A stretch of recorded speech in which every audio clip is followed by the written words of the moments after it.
Hello.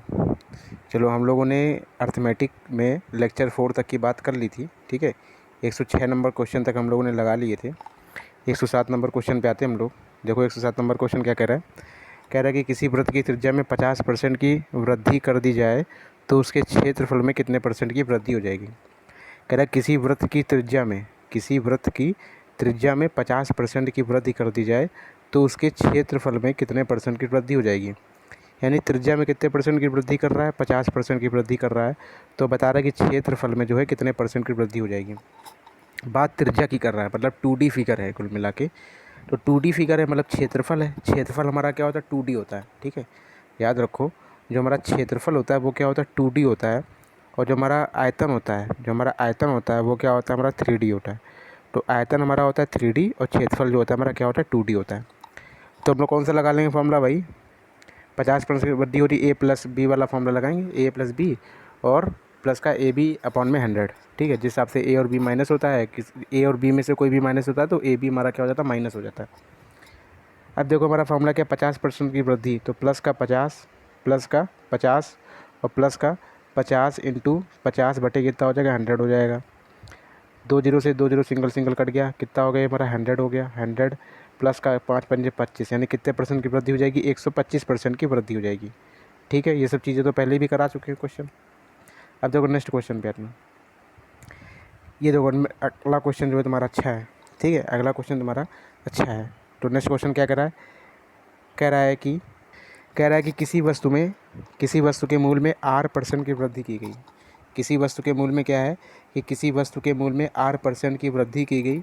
अच्छा, इस video के नीचे ये बता देना कि जो परसेंटेज की मनीष सर वाली बुक है, ठीक है, परसेंटेज उसमें उठाना, पहली एक्सरसाइज देखना कि 107 नंबर क्वेश्चन यही है, 108 नंबर क्वेश्चन ये जो सीक्वेंस लिखा रहे हैं, मतलब जो सीक्वेंस हमने नोट किए हैं क्वेश्चन के, सारे सीक्वेंस वाइज वही क्वेश्चन है क्या, इतना में बता दोगे तो जो अच्छा रहेगा, ताकि हम जो घर से जो किताब मंगा रहे हैं तो उसका फ़ायदा मिल जाएगा अपने लिए।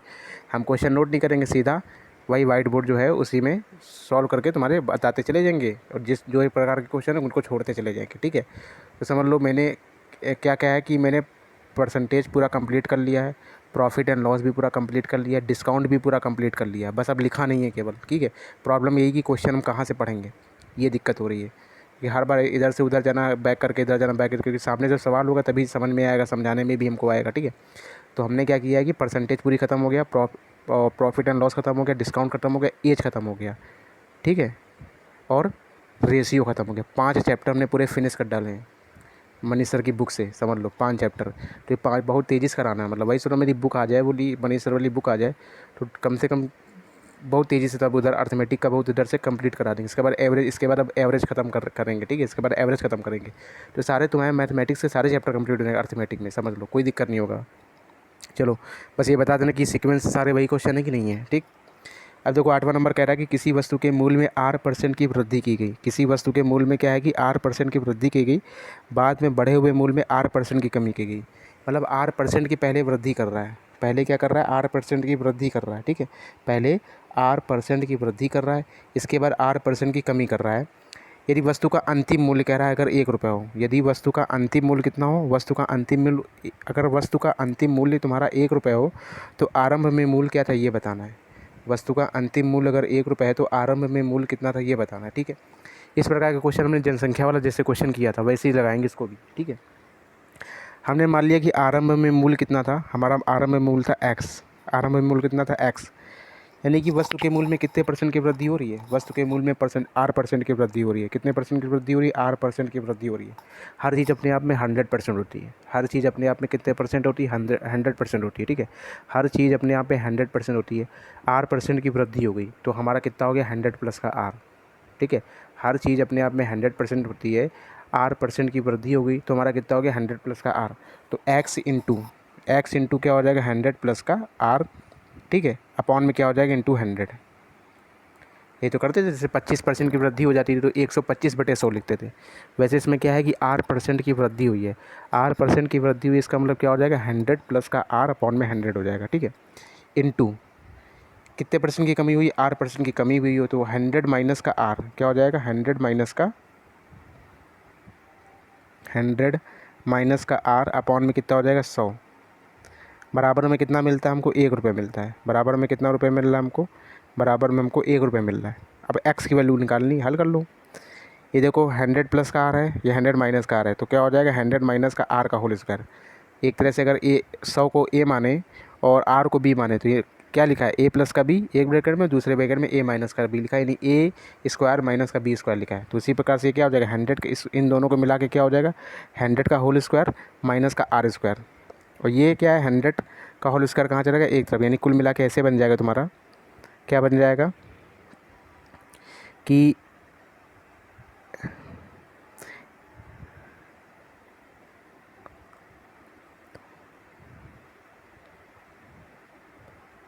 देखो बन जाएगा तुम्हारा x बराबर बन जाएगा 100 का होल स्क्वायर अपॉन में क्या बन जाएगा 100 माइनस का r का होल स्क्वायर, ये है।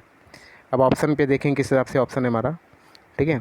तो 100 का होल स्क्वायर था ऊपर, 100 का होल स्क्वायर था, इसको खोल लिया तो 100 को 2 बार लिख लो, 100 × 100 जब इसको हल करो कितना आ जाएगा 10,000 आ जाएगा। अपॉन में क्या है 100 का होल स्क्वायर हमने खोल दिया तो क्या आ जाएगा 10,000 माइनस का r स्क्वायर। तो ये हमारा क्या होगा आंसर हो गया, ठीक है।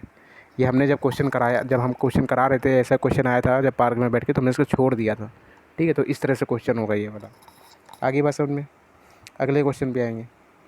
अगला क्वेश्चन क्या है, कह रहा है किसी वृत्त की परिधि को 50% कम कर दिया जाए तो उसके क्षेत्रफल में कितने % की कमी हो जाएगी। कह रहा है किसी वृत्त की परिधि को 50% कम कर दिया जाए। परिधि है, क्या है परिधि, यानी कि परिधि क्या होती है 2πr होती है। किसी भी वृत्त की परिधि क्या होती है, किसी भी वृत्त की जो परिधि होती है हमारी क्या होती है 2πr होती है। परिधि क्या होती है 2πr होती है हमारी परिधि। तो परिधि क्या है, एक तरह से 2D आकृति है। परिधि क्या है हमारी 2D आकृति है। तो 2D आकृति है तो इसका हम लोग क्या निकालेंगे, केवल 2 बार ही निकालेंगे। अगर आयतन होता तो हम 3 बार निकालते हैं, ठीक है। तो 2 बार निकालेंगे तो 50% की कमी मतलब 2 बार की गई है। तो क्षेत्रफल में कह रहा है कि क्षेत्रफल में कितने % की कमी हो जाएगी। तो परिधि होती 2πr, कितने % कमी की गई है 50% की कमी की गई है परिधि में। तो परिधि में हमारी क्या आ रही है r, यानी त्रिज्या भी आ रही है। परिधि में हमारी r यानी कि त्रिज्या भी आ रही है, यानी कि त्रिज्या को भी कितना % कम किया होगा 50% कम किया होगा, ठीक है। त्रिज्या को भी कितना कम किया होगा 50%। हल कर लो। तो 50% की कमी, माइनस का 50 माइनस का 50 और माइनस माइनस क्या हो जाएगा प्लस का 50 × 50 बटे में कितना हो जाएगा 100, ठीक है। ये चीज़ हो जाएगा, हल कर लो उसको। ये कितना हो जाएगा माइनस का 100 माइनस का 100 प्लस का, ये 2 0 से 2 0 कैंसिल हो गया, 5 5 25, यानी कि माइनस का 75%। माइनस का 75% का मतलब क्या है कि 75% की क्या हो गई है कमी हो गई है, ठीक है। अगले क्वेश्चन पे आते हैं। कह रहा है कि किसी वृत्त के व्यास में इतने % की वृद्धि कर दी जाए तो उसके क्षेत्रफल में कितने % की वृद्धि, कर लोगे क्वेश्चन। व्यास में वृद्धि कर रहा है, व्यास जो होता है वो त्रिज्या का क्या होता है दुगना होता है, 2r त्रिज्या का दुगना होता है, यानी ये भी हमारी 2D आकृति है। तो वैसे ही सेम कर लेंगे, क्या हो जाएगा 100 प्लस का 100 प्लस का 100 × 100 अपॉन में 100, यानी 300% की वृद्धि हो जाएगी, ठीक है। अगले क्वेश्चन पे आते हैं। अगला क्वेश्चन क्या कर रहा है, कह रहा है यदि एक गोलक की त्रिज्या में 50% की वृद्धि की जाए, ठीक है। यदि एक गोलक की त्रिज्या में, गोलक यानी कि गोले की बात कर रहा है, यदि एक गोलक की त्रिज्या में 50% की वृद्धि कर दी जाए तो उसके आयतन में कितने % की वृद्धि हो जाएगी। किसकी बात कर रहा है आयतन में, किस में पूछ रहा है वो आयतन में पूछ रहा है कि आयतन में कितने % की वृद्धि हो जाएगी। तो यदि एक गोलक की त्रिज्या में 50% की वृद्धि कर दी जाए तो उसके आयतन में कितने % की वृद्धि कर दी जाएगी, ठीक है। यदि एक गोलक की त्रिज्या में 50% की वृद्धि कर दी जाए तो उसके आयतन में कितने % की वृद्धि हो जाएगी, ये हमको बताना है, ठीक है। चलो, तो कह रहा है गोलक की त्रिज्या में, किसकी बात कर रहा है गोलक की त्रिज्या में, कह रहा है गोलक की त्रिज्या में 50% की वृद्धि कर दी जाए। तो गोलक की त्रिज्या में वृद्धि करा रहा है, तो कह रहा है आयतन में कितने % की वृद्धि हो जाएगी। तो त्रिज्या की बात कर रहा है और आयतन पूछ रहा है, यानी कि हमको कुल मिला के कितनी बार कर निकालना पड़ेगा 3 प्रकार से। कैसे, एक तो तरीका ये देखो किस हिसाब से 2 बार निकालने का, 50% की वृद्धि हो रहा है गोलक की त्रिज्या में। और गोलक यानी कि गोला, गोले का आयतन क्या होता है, गोले का आयतन तो 4/3 πr3, ये फॉर्मूला होता है गोले का। अभी जब मेंसुरेशन पढ़ोगे ना क्षेत्रफल वाले, तब उसमें आएंगी ये, तब उसमें ये सारी चीज़ें आएंगी, ठीक है। तो गोलक यानी कि गोले का जो आयतन होता है कितना होता है 4/3 πr3 होता है, ठीक है। गोले का जो आयतन होता है वो कितना होता है 4/3 πr3 होता है। तो हम जो वेरिएबल है उसको निकाल देते हैं, 4/3 क्या कांस्टेंट है, ये तो बदलेगा नहीं। πr3 त्रिज्या कितना r3 में 3 बार निकालना पड़ेगा। अभी तक की त्रिज्या 2 बार आती थी, क्षेत्रफल क्या होता था स्क्वायर यानी 2 बार आता था, तो हम 2 बार कर लेते हैं। अब देखो 3 बार करेंगे। कैसे, इसको करने का तरीका, तो 50% की वृद्धि हो रही है, तो पहले 2 बार करेंगे, प्लस का 50 और प्लस का 50 इंटू 50 बटे में कितना हो जाएगा, 100 हो जाएगा। ये 50 कितना हो गया, 100 प्लस का ये 2 जीरो से 2 जीरो कैंसिल कितना होगा, 25, यानी 125%। तो एक तो आ गया हमारा 125% आ गया, एक तुम्हारा क्या हो गया 125%, और दूसरे में फिर से हमारी कितने परसेंट की वृद्धि कर रहा है, दूसरे में भी हमारी 50% की वृद्धि कर रहा है। क्वेश्चन तुम्हारा बन गया ये, एक में 125 करता है, दूसरे में वृद्धि 50% की करता है। अब कितना क्वेश्चन बन जाएगा, यानी तीसरी बार के लिए है ये क्वेश्चन, क्योंकि आयतन है। अब क्या आज बन जाएगा फॉर्मूला बन जाएगा, प्लस का पहले 125% की किया, इसके बाद 50 की किया, प्लस का 125 इंटू 50 बटे में कितना हो जाएगा, 100। हल कर लो उसको, 50 दूना, सॉरी ना काटो उसको, केवल 0 से 0 काट लो, 0 से 0 कर लो, 5 बटे कितना हो जाएगा, 10। ठीक है, यानी कि 125 इंटू 5 बटे 10 हो जाएगा। इसको ज़रा ऐड करो, ज़रा कितना आ जाएगा, 175 प्लस का, इसको ज़रा हल करोगे 125 इंटू 5 करोगे तो कितना आएगा, 5 पंचे 25 का 5 हासिल लग गया 2, 5 दूनी 10 12 हासिल लग गया 1, 5 का 5 1 6, यानी कि अपाउंड में 10 है तो क्या आएगा, 62.5 आएगा। तो 175 प्लस का 62.5 करोगे तो तुम्हारा कितना आ जाएगा, 237.5% आ जाएगा। ठीक है, जब इसको करोगे देखो इस तरह से 125 हुआ, ये 237.5 हो गई। तो तुम्हारा हो गया पहला तरीका, मेथड 2 जो है ये मैंने बताया। इसके बाद देखो, अब गोलक की त्रिज्या की बात कर रहा है। तो गोलक देखो 3D आकृति हमारी इस प्रकार से होती है। 3D आकृति कौन कौन सी थी, एक तुम्हारा घनाभ हो गया, ये 3D आकृति होता है। घन ये भी 3D होता है। बेलन जो होता है ये भी 3D होता है। शंकु जो होता है ये भी 3D होता है। गोलक जो होता है ये भी 3D होता है। ये आयतन के फॉर्मूले लिखे हैं, समझो किसके फॉर्मूले लिखे, आयतन के। यानी घनाभ के आयतन का फॉर्मूला क्या होता है, LBH होता है, यानी कि लंबाई इंटू चौड़ाई इंटू ऊंचाई। घन के आयतन का फॉर्मूला क्या होता है, A क्यूब होता है, क्योंकि घन की भुजा सारी क्या होती है, बराबर होती है। तो घन का आयतन क्या होता है, A क्यूब होता है। बेलन का आयतन क्या होता है, πr² होता है। शंकु का आयतन कितना होता है, 1/3 πr² होता है। और गोले का जो आयतन होता है वो कितना होता है, 4/3 πr³ गोले का आयतन कितना होता है, गोले का आयतन होता है 4/3 πr³ होता है। ठीक है, तो ये तो चीज़ होगी, हम तुम्हें फार्मूले के बारे में बता दिया गया कि ये सब फार्मूले होते हैं। ये सब हमारी कैसी आकृति हैं, 3D आकृति हैं। तो इन सब का हमारा आयतन निकलता है। ठीक है, इन सब का क्षेत्रफल तो निकलता ही है, लेकिन आयतन भी इनका निकलता है। तो आयतन निकलने के कारण ये कैसी आकृति होगी, हमारी 3D आकृति होती है। तो जिसका भी आयतन निकल सकता है ना, याद रखना सबसे बड़ा मेजर फैक्टर यही है। 3D और 2D को पहचानने का तरीका सबसे बड़ा यही है कि जिसका आयतन निकल सकता है, जिसका आयतन तुमने पढ़ा है, जिसका आयतन निकल सकता है वो हमारी आकृति होती है 3D। और जिसका आयतन नहीं निकल सकता, केवल क्षेत्रफल निकल पाता है, तो वो हमारी 2D आकृति होती है। बाकी 3D आकृति का क्षेत्रफल भी निकलता है। ठीक है, अब देखो दूसरा तरीका क्या है। हमने मान लिया, क्या मान लिया, कि जो सारी त्रिज्या है, सारी क्या है, त्रिज्या है। तो हमें पता है कि जो त्रिज्या होती है, मतलब कि जो क्षेत्रफल होता है, जो आयतन होता है वो क्यूब के रूप में होता है, यानी घन के रूप में होता है। ये जो सब में पढ़ा, क्योंकि तो हमने 2 बार निकाला था इसलिए, क्योंकि 2 बार के लिए तो एक ही बार कर लेते थे, घन के लिए क्या करेंगे, 2 बार निकाला। यानी में ये पता चल गया जितनी भी हमारी 3D आकृति होती है उनका जो आयतन होता है वो क्यूब करने भी आता है। सब में देखो आ रहा है क्यूब। ठीक है, देखो घनाभ का आयतन देखो LBH है।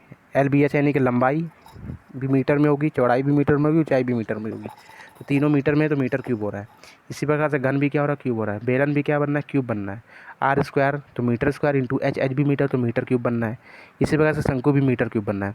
तो हमें कुल मिला के ये पता चल गया जितने भी आयतन होते हैं हमारे किसके रूप में होते हैं, घन के रूप में होते हैं, यानी कि क्यूब के रूप में होते हैं जितने भी आयतन होते हैं। ठीक है, घन के रूप में होते हैं जितने भी होते हैं, किस रूप में होते हैं, घन के रूप में होते हैं, यानी क्यूब के रूप में होते हैं। अब हम इसको कर लेते हैं, ज़रा क्वेश्चन कर लेते हैं। कह रहा है कि यदि एक गोलक की त्रिज्या में 50% की वृद्धि कर दी जाए, यदि एक गोलक की त्रिज्या में कितने % की वृद्धि कर दी जाए, 50% की वृद्धि कर दी जाए, तो पूछ रहा है कितना क्या होगा। ठीक है, तो कह रहा है यदि एक गोलक की त्रिज्या में 50% की वृद्धि कर दी जाए। ठीक है, करा लो 50% की वृद्धि गोलक की त्रिज्या में। तो हमने मान लिया कि जो पहले हमारी जो भुजाएँ थी, यानी R×R×R, मतलब इस तरह से थी। मतलब पहले हमने मान लिया पहले 10 थी, दूसरी वाली भुजा भी 10 थी और तीसरी वाली भुजा भी 10 थी। सबके लिए निकल रहा है, मतलब सबका ऐसे निकालना है, जितनी भी 3D आकृति होंगी जिसका आयतन, सबके लिए ऐसे निकालना है। तो हमारा टोटल जो आयतन था कितना निकल के आया, 1000 निकल के आया। अब क्या कह रहा है कि गोलक की त्रिज्या में जो है 50% की वृद्धि की है। तो 50% की वृद्धि कराओ जरा, 10 का 50% निकालोगे कितना निकल के आएगा, 5 निकल के आएगा। कितना निकल के आएगा, 5 निकल के, नहीं 5 की वृद्धि हो गई, यानी सारी कितनी होगी, ये भी 15 हो गई हमारी, ये भी 15 हो गई, और हमारी ये भी कितनी होगी, 15 होगी। सभी क्या होगी, 15 15 हो गई। ठीक है, कितने परसेंट की वृद्धि? 5% की वृद्धि करने पर, ठीक है। कितने परसेंट की? 50% की वृद्धि करने पर सभी क्या हो गई? 15 हमारी हो गई हैं, ठीक है। अब सभी 15 हो गई हैं। अब इसको मल्टीप्लाई करा लो जरा, 15 × 15 का जब मल्टीप्लाई कराओगे तो हमारा कुल मिला के मल्टीप्लाई कराने पर कितना बन जाएगा? 3375 बन जाएगा। 3375। तो पहले हमारा आयतन कितना था? 1000। अब कितना हो गया? 3375। कितने परसेंट की वृद्धि हो गई हमारी? 2375 की। कितने की वृद्धि होगी? 2375 की वृद्धि। कितने पे हुई है? 1000 पे। तो 2375 की वृद्धि हुई 1000 पे, इसलिए 100 पे। तो परसेंटेज निकालेंगे तो कितना आएगा? 237.5 आएगा। एक तो तरीका ये हो गया, ठीक है। और दूसरा तरीका कौन सा हो गया? ये वाला। तो ये दोनों मेथड हैं, ठीक है। अपना देख लो किस हिसाब से कौन सा मेथड करना है, समझ में आ गया होगा मेथड। चलो अगले क्वेश्चन की बात करते हैं। अगला क्वेश्चन देखो क्या कर रहा है, 112 नंबर क्वेश्चन। देखो 112 नंबर क्वेश्चन क्या कह रहा है एक घन की प्रत्येक भुजा 10% बढ़ा दी जाए, ठीक है। ये वाला क्वेश्चन मैं बता रहा हूँ, इसके बाद अपने मन से करना आगे। जो कह रहा है कि घन के आयतन में कितना परसेंट बढ़ जाएगा, घन का जो आयतन है वो कितना परसेंट बढ़ जाएगा, ये बताना है कि जो घन का आयतन है वो कितना परसेंट बढ़ जाएगा, ठीक है। तो आयतन की बात कर रहा है कि कितना परसेंट बढ़ जाएगा। आयतन हमारा कैसा है? 3D है। आयतन हमारा कैसा होता है? 3D होता है। तो इसको हम कुछ इस तरह से लिख सकते हैं कि R × R, ठीक है। तो यानी कि हमने मान लिया 10 था, ये भी हमारा 10 था, ये भी 10 था, तब हमारा आयतन कितना आ रहा था? 1000 आ रहा था, ठीक है। अब क्या कह रहे हैं कि 10% की वृद्धि कर दी जाए। 10% की वृद्धि कर दोगे इसमें, अगर 10% की वृद्धि कर दोगे तो कितना आ जाएगा? देखो ज़रा किस तरह से बन जाएगा। 10% की वृद्धि कर दोगे तो कितना बन जाएगा? 1 की वृद्धि हो जाएगी। 10 का 10% निकालोगे तो निकल के आएगा 1, ठीक है। तो कुल मिला के क्या बन जाएगा? 10 × 10 पहले वाला बन जाएगा, यानी कि 1000, यानी कि 1 की वृद्धि होगी सब में, तो 11 × 11 × 11। जब इसका मल्टीप्लाई कराओगे तो क्या 1331। कितने की वृद्धि हुई? 331 की, ठीक है। तो 331 की वृद्धि हुई कितने पे? 1000 पे, इसलिए 100 पे। तो 2 0 से 2 0 कैंसिल हो गए, तो कितना आएगा? 33.1% की वृद्धि होगी। कितने की वृद्धि होगी? 33.1% की वृद्धि होगी। इस तरह से निकालना है क्वेश्चन, ठीक है। तो कितने की वृद्धि होगी? 33.1% की वृद्धि होगी। तो इस तरीके से निकालना है। जो मल्टीप्लाई करके और करने का तरीका जो है ये तुम्हारा ईजी पड़ेगा थोड़ा, ठीक है। बाकी तुम उस तरीके से भी निकाल सकते हो पहले कि 10% की वृद्धि होगी तो पहले 10 प्लस का 10 इंटू 10 बटे में कितना हो जाएगा? 100। ये 2 0 से 2 0 कैंसिल हो गए, तो कितना हो गया? 10 10 कितना हो गया? 20 प्लस का 1, यानी कितना हो गया? 21% की वृद्धि होगी पहले। ये तो हमारा क्षेत्रफल का निकला है। अब एक बार और निकालेंगे तब हमारा क्या निकलेगा? आयतन निकला पहले, यानी कि एक हमारा क्या क्वेश्चन क्या बन गया? 21% की वृद्धि प्लस का, और कितने परसेंट की वृद्धि? 10%। तो 21 प्लस का 10 प्लस का 21 इंटू 10 बटे में कितना हो जाएगा? 100 हो जाएगा। हल कर लो ज़रा इसको, कितना हो जाएगा? 31। कितना हो जाएगा? 31 प्लस का, यानी कि इसको जब हल करोगे 1 0 से 1 0 कैंसिल हो गया, ये 2.1 आ जाएगा। 2 पॉइंट यानी कि 33 पॉइंट कितना हो जाएगा? 33.1% की वृद्धि हो जाएगी। कितनी वृद्धि हो जाएगी? 33.1% की क्या हो जाएगी? वृद्धि हो जाएगी तुम्हारी, ठीक है। तो ये हमारा कौन सा क्वेश्चन हो गया? 112 नंबर क्वेश्चन हो गया। अब आते हैं हम लोग 113 नंबर क्वेश्चन पे। 113 नंबर क्वेश्चन क्या कह रहा है? कह रहा है 113 नंबर क्वेश्चन, यदि सिलेंडर की त्रिज्या 50% कम कर दी जाए, यानी सिलेंडर की त्रिज्या 50% कम कर दिया, ऊंचाई 50% बढ़ा दी जाए, ठीक है। तो देखो हमारा क्या होता है, तो सिलेंडर की त्रिज्या यानी कि हमारा LBH करके, यानी कि हमारा L into B into H, ये 3 प्रकार का है, ये हमारा आयतन है। तो अगर सिलेंडर की त्रिज्या 50% कम कर दी जाए, ठीक है, त्रिज्या 50% कम कर दी जाए और आयतन जो है, ऊंचाई जो है हमारी 50% बढ़ा दी जाए, तो सिलेंडर यानी कि बेलनाकार, किसकी बात कर रहे हैं? बेलनाकार। बेलनाकार का आयतन क्या होता है? पाई आर स्क्वायर एच। तो पाई तो हमारा कांस्टेंट हो गया, यानी आर स्क्वायर एच। फॉर्मूला क्या बन गया? R square H. R square H तो इसको ऐसे भी लिख सकते हो, आर स्क्वायर एच यानी आर इंटू कितना हो जाएगा? एच, ठीक है। तो देखो 3 बार आ रहा है कुल मिला के। त्रिज्या में कितने परसेंट की कमी की? 50% की कमी कर दी। पहले हमारा ये भी 10 था, हमारा ये भी 10 था और ये भी 10 था पहले। त्रिज्या में 50% की कमी की गई, तो 10 का 50% निकालो कितना आएगा? 5, यानी 5 की कमी कर दी गई है। तो अब त्रिज्या कितनी बची? 5। ये भी कितनी बची है? 5। तो 5 इंटू 5 इंटू, और हमारी ऊंचाई में कितने परसेंट की वृद्धि कर दी गई? 50% की वृद्धि कर दी गई। किसमें? ऊंचाई में। ऊंचाई में 50% की वृद्धि कर दी गई, 10 का 50% निकालो कितना निकल गया? 5। 5 की वृद्धि हुई, कितना हो गया? 15, ठीक है। तो सभी का मल्टीप्लाई कराओगे तो यहाँ कितना हो गया? 1000 हो गया। जब यहाँ पर मल्टीप्लाई कराओगे तो 5 पंजे 25 और 25 इंटू 15, 25 पंजे 125, हासिल लग गया 12, और 25 से कम 25 और 12 कितना हो जाएगा? 37, ठीक है। 375 कितने की कमी हो गई, तो कितने कमी हो गई, कितने में 1000 में, ठीक है। तो देखो 375 है, कितने कमी हो गई, 625 की कमी हो गई, 625 की कमी हुई है, 625 की कमी हुई कितने में, 1000 में।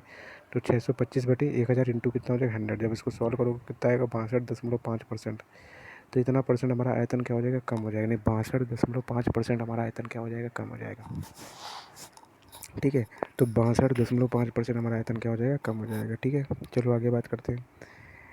अगला क्वेश्चन क्या कर रहा है, यदि एक गोले की त्रिज्या दोगुनी कर दी जाए, यदि एक गोले की जो त्रिज्या है वो दोगुनी कर दी जाए तो आयतन में कितने परसेंट की वृद्धि हो जाएगी। गोले की त्रिज्या को दोगुनी कर रहा है तो कह रहा है आयतन में कितने परसेंट की वृद्धि कर दी जाएगी, ठीक है। गोले का आयतन क्या होता है, 4/3 पाई आर क्यूब होता है। गोले का आयतन क्या होता है, 4/3 पाई आर क्यूब होता है, ठीक है।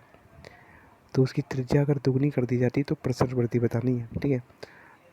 तो पाई आर 4/3 पाई आर क्यूब, नहीं पाई आर क्यूब, तो 4/3 और पाई ये सब क्या है, कॉन्स्टेंट, नहीं आर क्यूब, यानी कुल मिला के आर है। यही तो हमारा आयतन गोले का।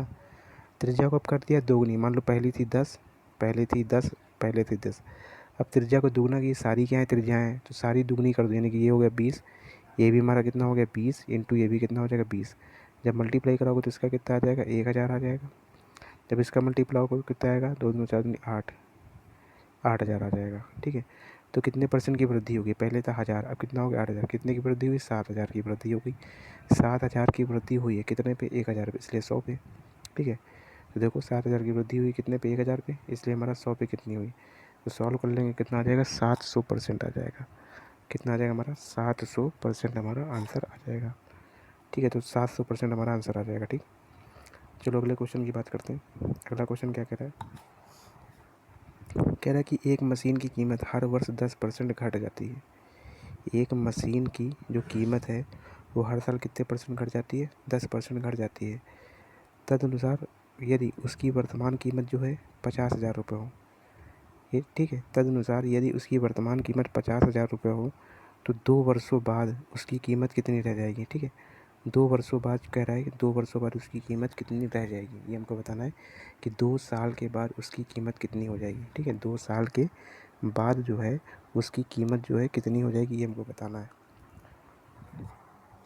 ठीक है। तो कह रहा है कि एक मशीन की कीमत हर वर्ष 10% घट जाती है। एक मशीन की कीमत जो है वो हर साल कितने परसेंट घट जाती है, 10% घट जाती है। तदनुसार यदि उसकी वर्तमान कीमत जो है 50,000 रुपये हो तो 2 वर्षों बाद उसकी कीमत कितनी रह जाएगी, 2 वर्षों बाद जो है उसकी कीमत कितनी रह जाएगी, ठीक है। देखो ज़रा, तो कह रहा है कि एक मशीन की कीमत हर साल 10% घट जाती है, तदनुसार उसकी वर्तमान कीमत इतनी हो तो 2 वर्षों बाद कितनी हो जाएगी। 2 वर्षों बाद पूछ रहा है कितनी रह जाएगी, ठीक है। तो कहाँ की पूछ रहा है, यानी कि हर वर्ष 10% घट जा रही है, 2 वर्षों बाद कितनी रह जाएगी, यानी कि प्रेजेंट की दे रखा है, ये वर्तमान की दे रखा है, 2 साल बाद की पूछ रखा है। तो वर्तमान की दे रखा है, लिखो यहाँ पे कितना है, 50,000 है, कितनी है 50,000 है वर्तमान कीमत, तो 50,000 लिख लिया। हर साल कितने परसेंट की घट जाती है, 10% घट जाता है। तो हर चीज़ अपने आप में 100 होती है, 10% घट गया तो कितना बचा, 90, 90 बचा कितने में, 100 में। ये कितनी बार होता है, 2 साल के लिए होता है। कितने साल के लिए होता है, 2 साल के लिए। इसके बाद भी क्या हो जाएगा, 90/100 बराबर में कितना हो जाएगा, बराबर में कीमत कितनी, तो उसकी कीमत कितनी रह जाएगी, ठीक है। हल कर लो उसको, ये 2 जीरो से ये 2 जीरो कैंसिल, ये 2 जीरो से ये 2 जीरो कैंसिल, ठीक है। 9 9 किससे हो गया, 81 इंटू 100, 8100 इंटू कितना हो जाएगा 5, मल्टीप्लाई करा हो जाएगा 0 0, 5 एकम 5 और 8 पंच 40, तो 40,500 आंसर हो गया, ठीक है। कितना हो गया हमारा, 40,500 हमारा उत्तर हो गया। कितना हो गया, 40,500, ठीक है। तो वही कह रहा है कि 2 वर्षों बाद उसकी कीमत कितनी रह जाएगी, तो 2 वर्षों बाद जो उसकी कीमत जो हमारी 40,500 हो जाएगी, ठीक है। अब देखो ये हमारे क्वेश्चन कुछ इस तरह से पूछता है, ठीक है। जैसे कि मान लो हमें पास्ट का दे रखा होगा, पास्ट का कभी क्या दे रखा होगा, पास्ट से प्रेजेंट में पूछेगा, ठीक है। कहेगा पास्ट से प्रेजेंट के लिए, या फिर पूछेगा प्रेजेंट से फ्यूचर के लिए, या फिर कभी कभी क्या उल्टा पूछ लेता है, फ्यूचर से प्रेजेंट का पूछ लेगा या फिर प्रेजेंट से पास्ट का पूछ लेता है, ठीक है। तो इस तरह के क्वेश्चन सरल होते हैं जब प्रेजेंट की दे रखी हो फिर फ्यूचर की पूछे, ठीक है। यानी कि प्रेजेंट की दे रखी हो, फ्यूचर की पूछे तो ये क्वेश्चन में सरल होते हैं। लेकिन जब उल्टा चलता है ना तो क्वेश्चन थोड़ा अच्छा हो जाता है। उल्टा का मतलब जैसे कि प्रेजेंट से पास्ट की पूछे, या फिर फ्यूचर से प्रेजेंट की पूछे, प्रेजेंट से पास्ट की पूछे, इस तरह से, तब हमारा क्वेश्चन अच्छा हो जाता है थोड़ा। चलो ये तो क्वेश्चन समझ में आ गया होगा। अगले क्वेश्चन की बात करते हैं। अगला क्वेश्चन क्या कह रहा है? अगला क्वेश्चन कह रहा है कि एक वस्तु के मूल में हर वर्ष उसके मूल की 10% की दर से ह्रास हो रहा है। ठीक है, तो कह रहा है कि एक वस्तु, ठीक है, एक वस्तु के मूल्य में हर वर्ष उसके मूल्य की 10% की दर से जो है हानि हो रही है। यदि वस्तु का वर्तमान मूल्य तुम्हारा कितना हो, वर्तमान मूल्य 729 रुपये हो, तो 3 वर्ष पहले, यानी कि हमारा कहाँ से जा रहा है, प्रेजेंट से कहाँ जा रहा है, पास्ट की ओर जा रहा है। प्रेजेंट की से कहाँ जा रहा है, पास्ट की ओर जा रहा है। कहाँ से कहाँ की ओर जा रहा है, प्रेजेंट से पास्ट की ओर जा रहा है हमारा। ठीक है, तो हमें पीछे जाना है, कुल मिला के प्रेजेंट से कहाँ जाना है, पास्ट की ओर जाना है। ठीक है, तो हमें पूर्व का मूल्य बताना है, यानी हर परसेंट 10 साल उसके मतलब मूल्य में हर परसेंट 10% का ह्रास हो रहा है। तो हमने मान लिया कि मतलब 3 साल पहले मान लिया कि उसका मूल्य कितना था, एक्स था। हम सवाल करने का तरीका हमेशा यही लगाएंगे कि पास्ट से फ्यूचर की ओर जा रहे हैं, या फिर फ्यूचर से पास्ट से फ्यूचर की ओर जा रहे हैं। ठीक है, तो पास्ट हम सवाल यही लगाएंगे हमेशा कि पास्ट से प्रेजेंट या प्रेजेंट से फ्यूचर, इस तरीके से लगाएंगे। तो हमने मान लिया कि 3 वर्ष पहले जो है उसका मूल्य कितना था, एक्स था। ठीक है, तो 3 साल पहले हमने मान लिया, 3 साल पहले उसका जो मूल्य था हमारा कितना था, एक्स था। हर साल कितने परसेंट की कमी हो रही है, 10% की कमी हो रही है। तो 90 की 10% कमी कितना बचा, 90 बचा। 90 बचा कितने में, 100 में। 90 बचा कितने में, 100 में। ठीक है, उसके बाद क्या कह रहा है, 3 वर्ष के लिए प्रक्रिया चलती है, फिर से 90 बचा कितने में, 100 में। ठीक है, इसके बाद हमारा फिर से 90 बचा कितने में, 100 में बचा। तो जब ये प्रक्रिया चलती है तो 3 साल बाद जो उसका मूल्य है वो हमारा कितना हो जाता है, 729 रुपये हो जाता है। कितना हो जाता है, 729 रुपये हमारा हो जाता है।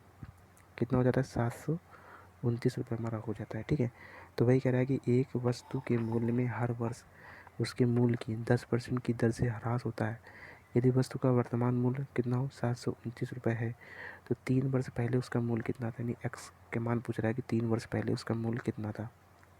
ये हमको बताना है कि 3 वर्ष पूर्व उसका मूल्य कितना था। हल कर लो ज़रा इसको, अब कोई दिक्कत ही नहीं है, एक्स का मान निकाल के हल कर लेना।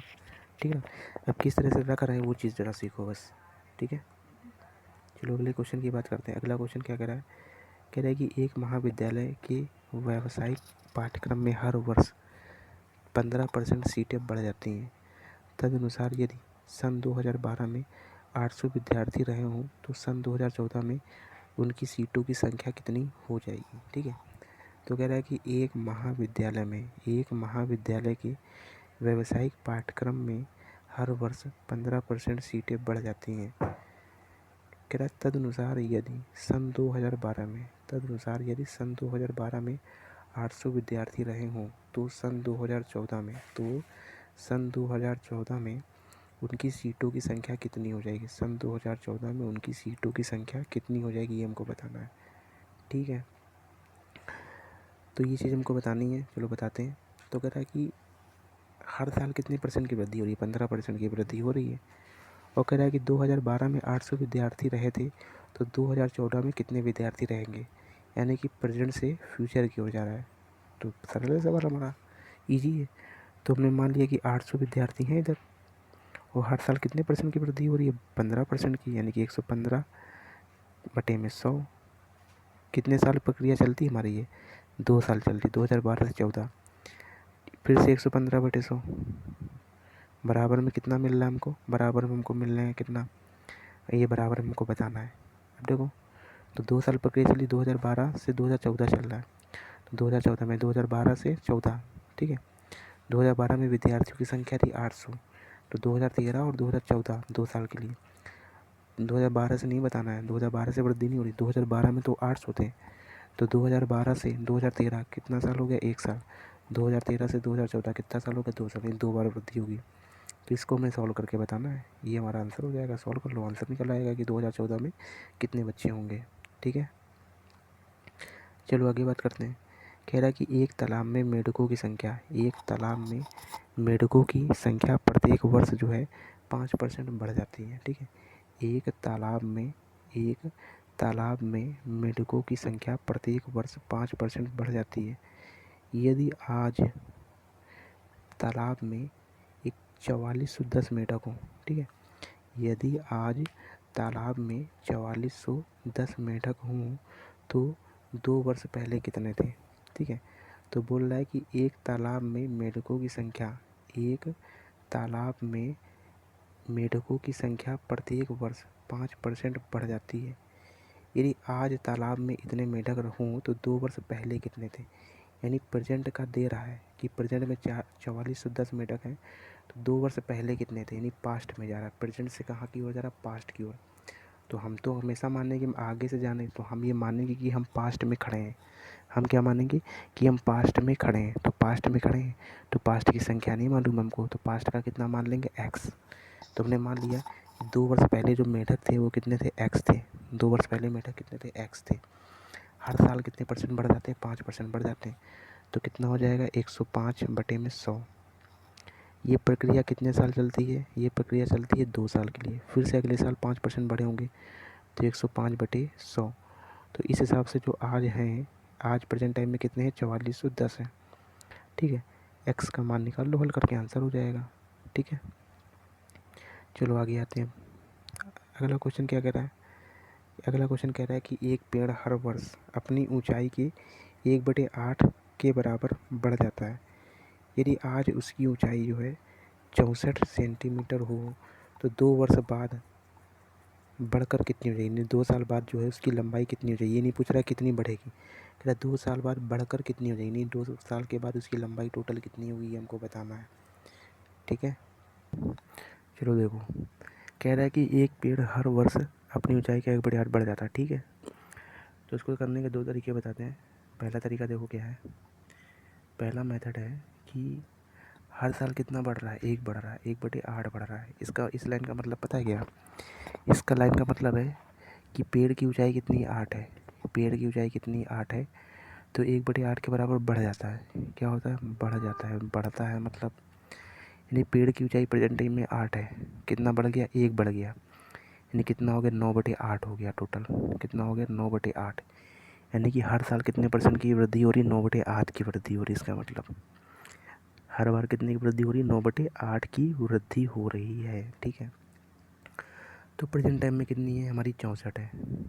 कितने साल करता है ये काम? 2 साल बढ़ती है, तो 9/8 हो गया पहले साल। दूसरे साल भी बढ़ जाएगा, कितना हो जाएगा? 9/8। तो हर साल 1/8 के बराबर की वृद्धि हो जाती है, तो 2 साल बाद बढ़कर कितनी हो जाएगी? काटो इसको, 8 से काटा, 8 8 64, ये 8 से 8 कैंसिल। जब इसको मल्टीप्लाई कराएंगे तो कितना हो जाएगा हमारा? 81। कितना हो जाएगा? 81 हो जाएगा। यानी कि टोटल हमारी लंबाई कितनी हो जाएगी? यानी कि हमारी लंबाई टोटल हो जाएगी पेड़ की 81 सेंटीमीटर। ठीक है, ये तो हो गया पहला मेथड। ठीक है, दूसरा तरीका क्या है? यानी कि हर साल अलग अलग निकालो कि पहले साल, फर्स्ट ईयर, पहले साल में क्या हुआ? 64 सेंटीमीटर लंबाई थी, कितना हो गया? 1/8 की वृद्धि हो रही है, यानी कि 8 8 64, यानी 8 की वृद्धि हो गई। यानी कि 8 प्लस का 64, यानी कितने सेंटीमीटर का बन गया? 72 सेंटीमीटर का हमारा पेड़ बन गया है। ठीक है, पहले साल में, यानी पहले साल में 1/8 की वृद्धि हो गई। तो कितना वृद्धि हो रही है? 1/8 की वृद्धि हो रही है। 8 प्लस का 64, 72 सेंटीमीटर ऊंचा हो गया है पेड़ हमारा एक साल में।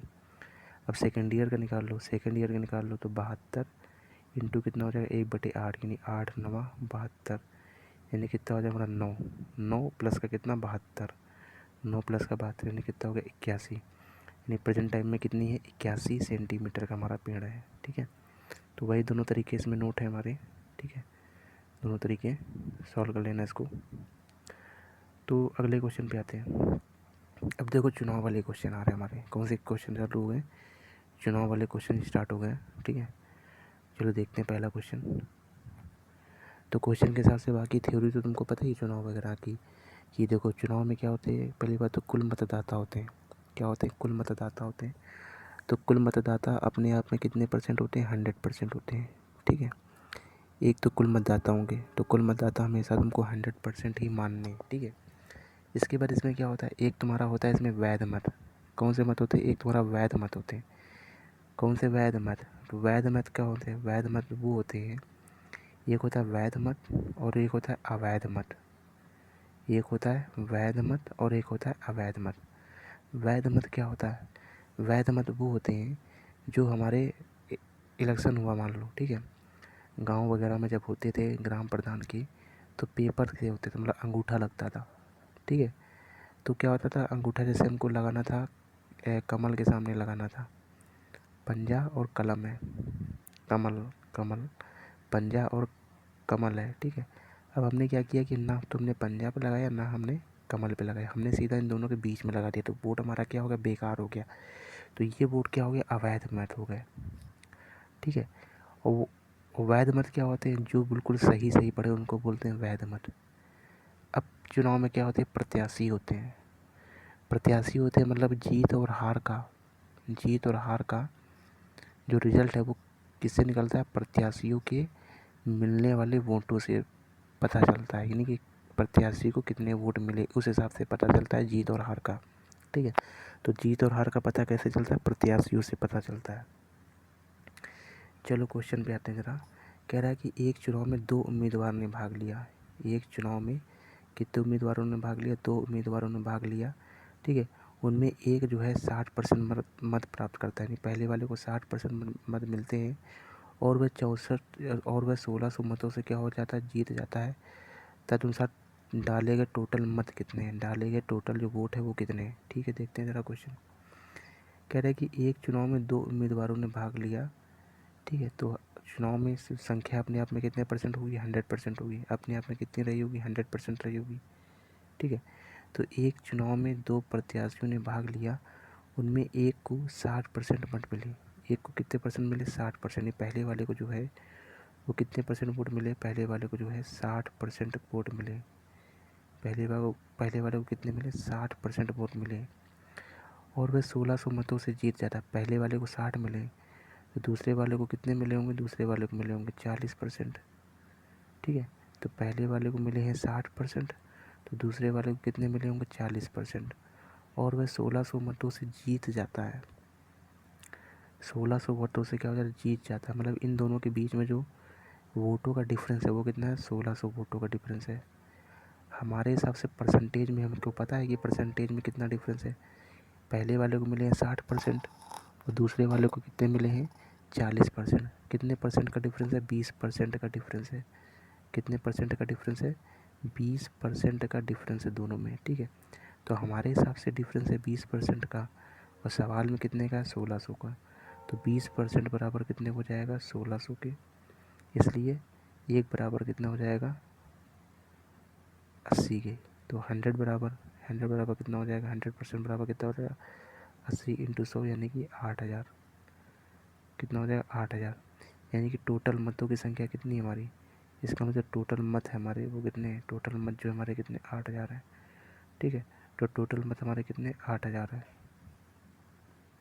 ठीक है। तो टोटल हमारे कितने मत हैं, 8000 है। चलो आगे बात करते हैं। चलो अगला क्वेश्चन नंबर 121 नंबर देखो क्या कह रहा है। 121 नंबर क्वेश्चन कह रहा है कि एक चुनाव में केवल दो उम्मीदवार हैं। एक चुनाव में केवल दो उम्मीदवार हैं, ठीक है। उनमें से 63% मत पाने वाला उम्मीदवार 650 मतों के बहुमत से निर्वाचित हो जाता है। चुनाव हारने वाले उम्मीदवार को प्राप्त मतों की संख्या बताएं, ठीक है। तो कह रहा है कि चुनाव हारने वाले उम्मीदवार को प्राप्त मतों की संख्या बताएं। चुनाव हारने वाले उम्मीदवार को प्राप्त मतों की संख्या बताने की, चुनाव हारने वाले जो उम्मीदवार है उनको प्राप्त मतों की संख्या बतानी, ठीक है। देखते हैं जरा क्वेश्चन। तो कह रहा है कि एक चुनाव में केवल दो उम्मीदवार हैं, तो 100% वोटिंग रहे होंगे अपने आप में। कुल मतदाता कितने, 100% है। कितने उम्मीदवार, दो उम्मीदवार हैं, ये पहला उम्मीदवार, ये सेकंड उम्मीदवार। तो पहले वाले उम्मीदवार को क्या है कि 63% मत प्राप्त करता है, ठीक है, और 650 मतों के बहुमत से निर्वाचित हो जाता है। मतलब 650 मतों से क्या हो जाता है, जीत जाता है, ठीक है। चुनाव हारने वाले उम्मीदवार को परसेंटेज बताइए। इसको 63 मिल गया, इसको 63%, 100 में 63% मिल गया, तो कितना बचा हमारा, बचा है 37%। दूसरे इसको कितना परसेंट मिला होगा, इसको मिला होगा 37% मिला होगा। दूसरे वाले को कितना मिला होगा, दूसरे वाले को मिला होगा 37%। दोनों के बीच में डिफरेंस देखो कितने का, इधर 63%, इधर हमारा 37%। ठीक, इधर हमारा कितना है 37% है, इधर 63% है और इधर है 37%। तो दोनों के बीच में कितने का डिफरेंस है, घटा लो ज़रा, तो कितने का जाएगा, दोनों के बीच में 26% का डिफरेंस। तो 26 बराबर कितने हो जाएगा, 650 की। इसलिए 1 बराबर, इसलिए हमारा क्या पूछा है कि हारने वाले उम्मीदवार को कितने मत मिले, हारने वाले कितने मिले 37%। इसलिए 37% बराबर कितना होगा, 25 × 37 यानी कि 925 हमारा क्या हो जाएगा, आंसर हो जाएगा। ठीक है, चलो अगले क्वेश्चन पे आते हैं। अगला क्वेश्चन क्या बोल रहा है, कहता है कि एक चुनाव में 3 उम्मीदवार थे। एक चुनाव में कितने उम्मीदवार थे, एक चुनाव में तुम्हारे 3 उम्मीदवार थे, जिसमें तीसरे पायदान का उम्मीदवार जो है 22% मत प्राप्त करता है। कितने परसेंट मत प्राप्त करता है, 22%। तथा जीतने वाला उम्मीदवार जो है वो 43% वोट प्राप्त करता है। ठीक है, प्राप्त करके अपने निकट प्रतिद्वंदी को 36 वोटों से हरा देता है। तो कुल मतदाता बताने कितने थे। ठीक है, तो एक चुनाव में 3 उम्मीदवार थे, यहाँ पे उम्मीदवार कितने हैं, 3। ठीक है, तो कोई कुछ कठिन नहीं है, अपने आप में 100% वोट रहे होंगे। अपने आप में कितने परसेंट रहे होंगे, 100%। आदमी कितने हैं, 3। ये पहला आदमी, ये सेकंड नंबर का आदमी, ये हमारा तीसरे नंबर का आदमी। ठीक है, तो कह रहा है एक चुनाव में 3 उम्मीदवार थे, जिसमें तीसरे पायदान का उम्मीदवार 22% मत प्राप्त करता है तथा जीतने वाला उम्मीदवार 43% मत प्राप्त करके अपने निकट प्रतिद्वंदी को 3600 वोटों से हरा देता है। ठीक है, तो कह रहा है कि तीसरे पायदान का उम्मीदवार जो है 22% प्राप्त करते हैं, इसको मिलते हैं 22% वोट मिलते हैं। ठीक है, और जीतने वाला जो उम्मीदवार है वो 43% मत प्राप्त करके जीतने वाला उम्मीदवार 43% मत प्राप्त करते हैं। जीतने वाला कौन सा, पहला वाला जीतेगा, इसको मिल गया 43% मत मिल गया। इन 43 प्लस का 22 कितना हो गया, हमारा हो गया 43 प्लस 22 65 हो गया। ठीक है, 65% वोट हमारा निकल चुका है। तो कितना बचा हमारा, 35% बचा है। कितना बचा है, 35%। देखिए 35% किसको मिला होगा, सेकंड नंबर वाले को मिला होगा। तो कह रहा है कि 43% मत प्राप्त कर अपने निकट प्रतिद्वंदी को 3600 वोटों से हरा देता। निकट यानी पहले वाले आदमी का निकट प्रतिद्वंदी कौन सा होगा, सेकंड नंबर वाला। तो इसको जो है वो कितने वोटों से हराता है, 3600 वोटों से हराता है। हमारे हिसाब से कितने परसेंट से हरा है, ये 43 है, ये 35 है। कितने परसेंट से हार गया ये, हमारे हिसाब से हारा है 8। कितना है, हारा है 8, हमारे हिसाब से हारा है 8%। तो 8% बराबर कितना होगा, 36 हो गया। इसलिए 1% बराबर हमसे क्या पूछा है, हमसे पूछा कुल मतदाता 100% होते हैं। तो कुल मतदाता तुम्हारे होते हैं 100%, इसलिए हम क्या निकाल लेंगे, 100% निकाल लेंगे। तो 100% जब निकालेंगे तो उसको जब सॉल्व किया तो हमारा कितना आ जाएगा, 45,000 आ जाएगा। कितना आ जाएगा, 45,000 आ जाएगा। ठीक है, चलो अगले क्वेश्चन की बात करते हैं हम लोग। चलो हम लोग बात करते हैं अब 123 नंबर क्वेश्चन की। कह रहा है कि एक चुनाव में 3 उम्मीदवार थे, जिसमें तीसरे पायदान का जो उम्मीदवार था वो 12% मत प्राप्त करता है तथा जीतने वाला उम्मीदवार जो है इतने मत प्राप्त करके अपने निकटतम प्रतिद्वंदी को 6% वोटों से हरा देता है। तो कुल मतदाता कितने थे। ठीक है, तो देखो हर वोट अपने आप में कितने परसेंट रहे होंगे, 100% रहे होंगे। कितने परसेंट रहे होंगे, 100%। ठीक है, तो अपने आप में 100% रहे होंगे। इसके बाद कह रहा है कि एक चुनाव में 3 उम्मीदवार थे, जिसमें तीसरे पायदान का उम्मीदवार 12% मत प्राप्त करता है। ये पहला उम्मीदवार, ये दूसरा उम्मीदवार। ठीक है, ये हमारा हो गया तीसरा उम्मीदवार। ठीक है, तो एक चुनाव में 3 उम्मीदवार थे, जिसमें तीसरे पायदान का उम्मीदवार 12% मत प्राप्त करता है। जो तीसरा वाला उम्मीदवार है उसको 12% वोट मिलते हैं। कितना मिलता है, 12%। ठीक है, तीसरा वाला उम्मीदवार जो है उसको 12% मत प्राप्त करता है। ठीक है, तो 12% मत प्राप्त करता है तथा जीतने वाला उम्मीदवार 800 मत प्राप्त करके। ठीक है, तो जीतने वाला जो उम्मीदवार यानी पहले वाले को जो है टोटल कितने वोट मिलते हैं, 18,800 मत मिलते हैं।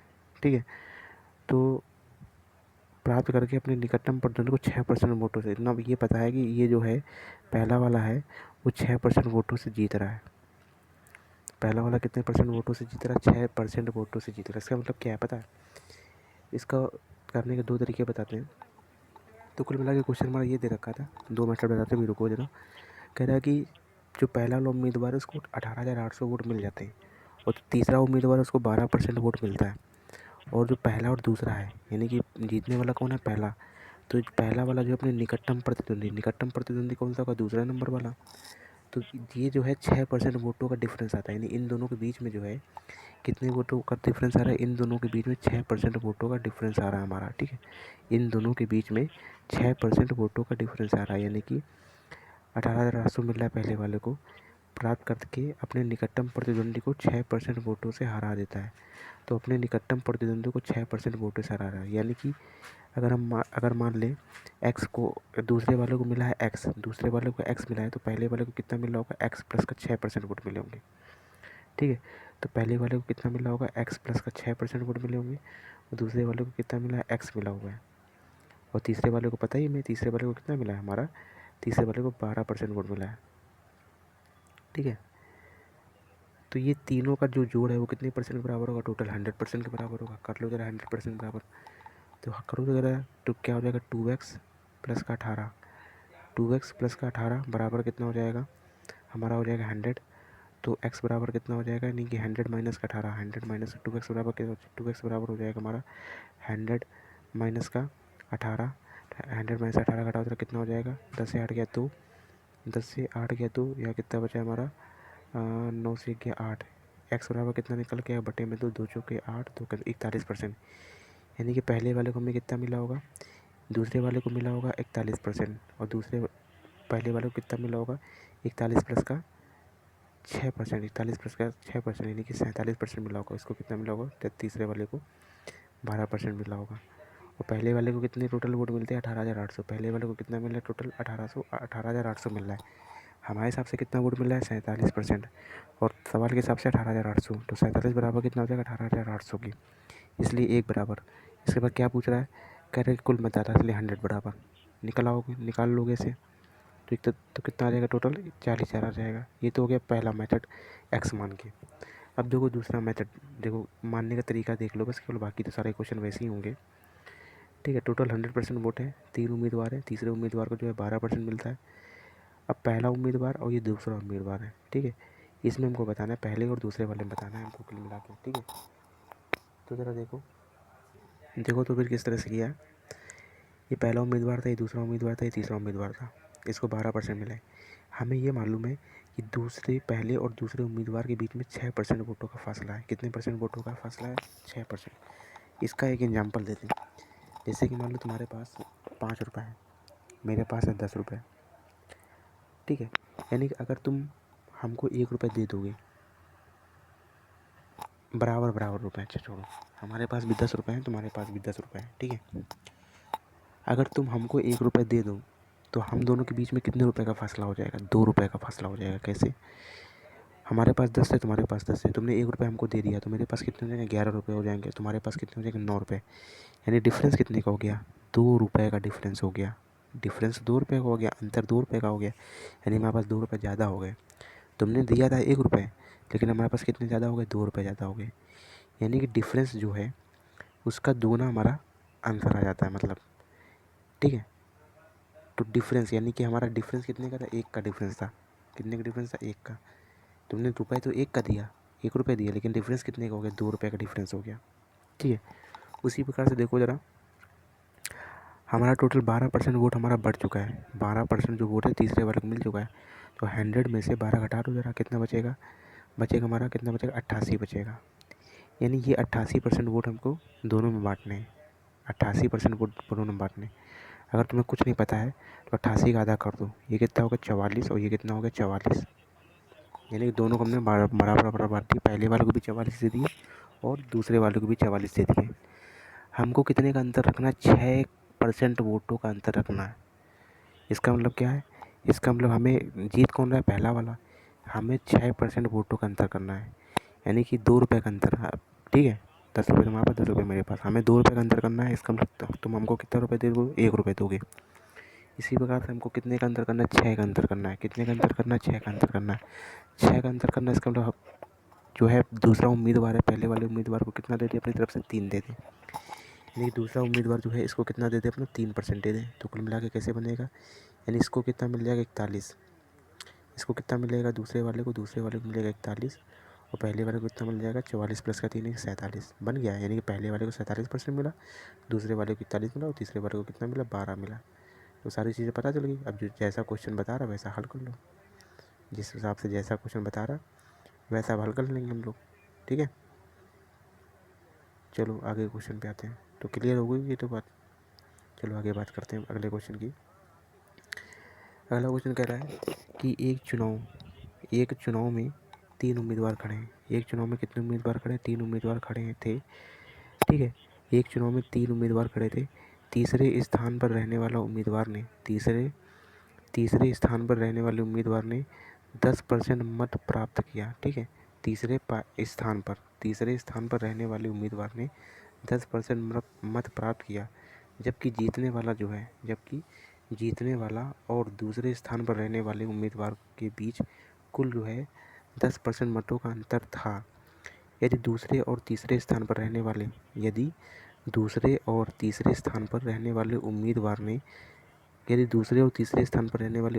के बीच 27,000 मतों का अंतर हो तो जीतने वाले ने कितने मत प्राप्त किए, ठीक है। तो देखो 3 लोग चुनाव लड़ रहे हैं, टोटल कितने परसेंट था? 100% था। टोटल वोट कितना था? 100। 3 लोग चुनाव लड़ रहे हैं, ये पहला आदमी, ये दूसरा आदमी और ये कौन सा आदमी? तीसरा आदमी है। 3 लोग चुनाव लड़ रहे हैं, ठीक। तो कह रहा है कि एक चुनाव में 3 उम्मीदवार थे। तीसरे स्थान पर रहने वाले उम्मीदवार ने 10% मत प्राप्त किए, ठीक है। तो तीसरे स्थान पर रहने वाले उम्मीदवार को 10% वोट मिलते हैं, जबकि जीतने वाला और दूसरे स्थान पर रहने वाले उम्मीदवार के बीच कुल मतों का डिफरेंस कितने का? 10% का अंतर है। यानी पहले में और दूसरे वाले के बीच में कितने परसेंट वोटों का अंतर? 10% वोटों का अंतर है। कितने वोटों का अंतर है? 10% वोटों का अंतर है। हमारे हिसाब से 100% वोट थे, तीसरे वाले को 10% मिल गए, यानी कि कितना बचा? 90। यानी कि 45 इसको मिला होगा, 45 इसको बराबर बराबर बांट दिया है। हमको 10% का डिफरेंस पता है, इसका मतलब दूसरा वाला कितना दे दे? 5 दे दे। यानी इसके पास कितने हो जाएंगे? पहले वाले के पास 50 हो जाएंगे, इसके पास कितने बचेंगे? 10, 40 बचेंगे। यानी कि दोनों के बीच में 10 का डिफरेंस आ रहा है। यानी में पता चल गया, पहले वाले को 50% वोट मिले, दूसरे वाले को 40% मिले, तीसरे वाले को 10% मिले। अब जैसा जो क्वेश्चन बोल रहा है वैसा कर लो, ठीक है। तो ये पता चल गया पहले वाले कितने मिले, दूसरे वाले, तीसरे वाले को, डायरेक्ट निकलता समझ लो। अब हमसे क्या बोल रहा है? कह रहा है कि यदि दूसरे और तीसरे स्थान पर रहने वाले उम्मीदवार के बीच में इतने मतों का अंतर हो। दूसरे और तीसरे बीच में रहने वालों के उम्मीदवार के बीच में कितने का अंतर है? हमारे सबसे 40 माइनस 10 यानी 30% का हमारे हिसाब से अंतर आ रहा है। 30% का सवाल के हिसाब से कितने का अंतर आ रहा है? 27,000 का है। 30% बराबर इतना, तो 1% बराबर निकाल लेंगे। हमसे क्या पूछ रहा है कि जीतने वाले ने कितने मत प्राप्त किए? जीतने वाला कितना? 50%, इसलिए हम 50% निकालेंगे। 1% बराबर इतना, इसलिए 50% बराबर, तो 50% निकाल लेंगे। तो 9 से इंटू यानी कितना हो जाएगा? 45,000 हो जाएगा, ठीक है। चलो अगले क्वेश्चन पे आते हैं। अगला क्वेश्चन कह रहा है, कह रहे एक चुनाव में केवल 2 उम्मीदवार थे। एक चुनाव में कितने उम्मीदवार थे? एक चुनाव में केवल 2 उम्मीदवार थे। एक चुनाव में केवल 2 उम्मीदवार थे, ठीक है। उनमें एक उम्मीदवार को 40% मत मिले, एक उम्मीदवार को 40% मत मिले और वह एक अन्य उम्मीदवार से 298 मतों से हार गया। तदनुसार डाले गए मतों की संख्या कितनी है, ठीक है। तो बिल्कुल सरल क्वेश्चन है, ये तो कर लोगे। बिल्कुल जो पहला टाइप का क्वेश्चन है ये। एक चुनाव में 2 उम्मीदवार थे, उसमें से पहले वाले को 40% मिले, दूसरे वाले को कितने मिले होंगे? दूसरे वाले को मिले होंगे 60%। दोनों के बीच में अंतर कितने का है? 298 का। हल कर लेना इसको, अगर ना है तो बता देना क्वेश्चन मार्क, ठीक है, कमेंट बॉक्स में। अगला क्वेश्चन आते हैं। अगला क्वेश्चन कह रहा है कि एक चुनाव में एक उम्मीदवार जिसे 84% मत प्राप्त हुए और वह इतने मतों से क्या हो गया? बहुमत से निर्वाचित हो जाता है, मतलब जीत जाता है पहला उम्मीदवार जो है, ठीक है। तो पहले वाले उम्मीदवार को मिले हैं 84% वोट मिले, ठीक है। तो कितने वोटों से जीत जाता है वो? 476 वोटों से जीत जाता है। कितने वोटों से जीत जाता है? 476 बहुमत से निर्वाचित हो जाता है, मतलब 476 वोटों से जीत जाता है। तो कह रहे डाले गए मतों की कुल संख्या कितनी है, ठीक है। इसको भी सॉल्व कर लो, कोई अंतर नहीं है। पहले वाले को मिल गए हमारे 84%, दूसरे वाले को कितने मिलेंगे? हमारे 16% मिलेंगे। इन दोनों के बीच में डिफरेंस कितने का हमारे हिसाब से? इतने परसेंट का, सवाल के हिसाब से 476%, 476, इसलिए 1 बराबर, इसलिए 100 बराबर निकालना है। हो जाएगा क्वेश्चन ये वाला भी। चलो 127 नंबर क्वेश्चन पे आते हैं। 127 नंबर क्वेश्चन क्या बोल रहा है? कह रहा है 127 नंबर क्वेश्चन कि किसी चुनाव में 8% मतदाताओं ने अपने मत नहीं डाले। किसी चुनाव में 8% मतदाताओं ने अपने मत नहीं डाले। इस चुनाव में केवल 2 ही प्रत्याशी ही थे। इस चुनाव में केवल 2 ही प्रत्याशी ही थे। जीतने वाले प्रत्याशी ने कुल मतों का 48% मत प्राप्त करके 1100 मतों से चुनाव में दूसरे प्रत्याशी को हरा देता है। चुनाव में कुल मत कितने, ठीक है। कह रहे किसी चुनाव में 8% मतदाताओं ने अपने मत नहीं डाले, ठीक है। चुनाव अपने आप में कितने परसेंट होते हैं, 100% होते हैं। 8% क्या हुआ, 8% लोग मत ही डालने नहीं गए, मतलब 8% लोग चुनाव घर से बाहर ही नहीं निकलते चुनाव डालने के लिए, ठीक है, तुम्हारे जैसे लोग। तो एक चुनाव में 8% मतदाताओं ने अपने मत नहीं डाले, तो 8% नहीं डाले, तो 8% नहीं डाले, अपने मत का प्रयोग ही नहीं किया, मत नहीं डाले, मत नहीं डाले। ये टोटल कितने लोगों ने मत डाले, इसका मतलब 92% लोगों ने, ठीक है। इसके बाद क्या कह रहा है कि इस चुनाव में केवल 2 ही प्रत्याशी थे, 2 प्रत्याशी थे, ये पहला प्रत्याशी था, ये दूसरा प्रत्याशी था, ठीक है। तो इस चुनाव में केवल 2 ही प्रत्याशी थे। जीतने वाला प्रत्याशी ने कुल मतों का 48% प्राप्त किया। कुल मतों का, कुल मत कितने हमारे, कुल मत है हमारे 100, कुल मत कितने हमारे 100। इसका कुल मत का 48%, नहीं पहले वाले को कितना मिल गया, 48% मिल गया वोट। 92% का 48% नहीं बोल रहा है वो, ये तो हमारे कौन से मत हो गए, ये डाले गए मत हो गए, ये कौन से मत हो गए, डाले गए मत हो गए। जो 92% है वो हो गए डाले गए मत। 8% क्या निकला है, 8% लोग अपने घर से निकलते ही नहीं है, तो इसका मतलब कितने लोग डालने के लिए निकले थे, 92% लोग। कुल मत कितने हमारे, कुल मत है 100, कुल मत कितने हमारे, कुल मत है 100। तो पहले वाले उम्मीदवार को मिलते हैं 48% वोट मिलते हैं, नहीं 100 में से 100 का नहीं कुल मतों का 48% मिल गया, यानी कि 48% मिल गया इसको, यानी टोटल कितने डाले गए थे, 92%। 92% में से 48% इसको मिल गया है। तो दूसरे वाले को कितना मिला होगा, 92 माइनस का 48 घटा लो जरा, 12 से हट गया 4, यहाँ कितना बचा, 8 से 4 गया 4, 44%। तो इन दोनों के बीच में डिफरेंस, यानी 44%, इन दोनों के बीच में कितने का डिफरेंस आ रहा है, ज़रा देखो, हमारे हिसाब से आ रहा है 4% का डिफरेंस, ठीक है। और सवाल के हिसाब से कितने आ रहा है, 1100 मतों से हरा देता है, हमारे हिसाब से 4% बराबर 1100 हो जाएगा। इसलिए क्या पूछ रहा है, कुल मत पूछ रहा है, तो कुल मत कितने थे, 100%, इसलिए 100%। अगर पूछ लेता कि बताइए डाले गए मत कितने, यानी कि कहेगा, अगर ये पूछ लेता कि बताओ कितने लोग मत डालने नहीं गए, अगर पूछता कितने लोग मत डालने नहीं गए या फिर कितने लोगों ने अपने मतों का प्रयोग नहीं किया, तो कितने परसेंट लोगों ने नहीं किया था, 8% लोगों ने किया था। 4% बराबर है ना, 1% बराबर है, इसलिए 8% बराबर निकालते, तब 100% ना निकालते। अगर वो पूछता कि बताइए डाले गए मत कितने हैं, डाले गए मत कितने हैं, तो डाले गए मत कितने हैं, 92%। अगर पूछता डाले गए मत कितने हैं, तो 4% बराबर 1100, 1% बराबर इतना, इसलिए 92% निकालते, तब हम कितना निकालते, 92% निकालते। क्लियर है इतनी बात। तो हमसे पूछ क्या रहा है, हमसे पूछ रहा है कि चुनाव में कुल मत कितने थे, चुनाव में कुल मत कितने थे, कुल मत पूछ रहा है, तो कुल मत कितने होते हैं, 100%, इसलिए हमने 100% निकाला है, ठीक है। चलो अगले क्वेश्चन पे आते हैं। अगला क्वेश्चन क्या बोल रहा है, अगला क्वेश्चन कह रहा है कि दो उम्मीदवारों के बीच हुए एक चुनाव में एक उम्मीदवार कुल वैध मतों का 55% मत प्राप्त करता है, ठीक है। दो उम्मीदवारों के बीच हुए एक चुनाव में, दो उम्मीदवारों के बीच हुए एक चुनाव में एक उम्मीदवार कुल वैध मतों का 55% मत प्राप्त करता है। 20% वोट क्या हो जाते हैं, अवैध हो जाते हैं, ठीक है। 20% वोट अवैध हो जाते हैं यदि वोटों की कुल संख्या, यदि वोटों की कुल संख्या 7500 हो, यदि वोटों की कुल संख्या 7500 हो, तो दूसरे उम्मीदवार को प्राप्त वैध वोटों की संख्या बताए। तो दूसरे उम्मीदवार को प्राप्त वैध मतों की संख्या बतानी है कि दूसरे उम्मीदवार को कितने वैध मत मिले, ठीक है।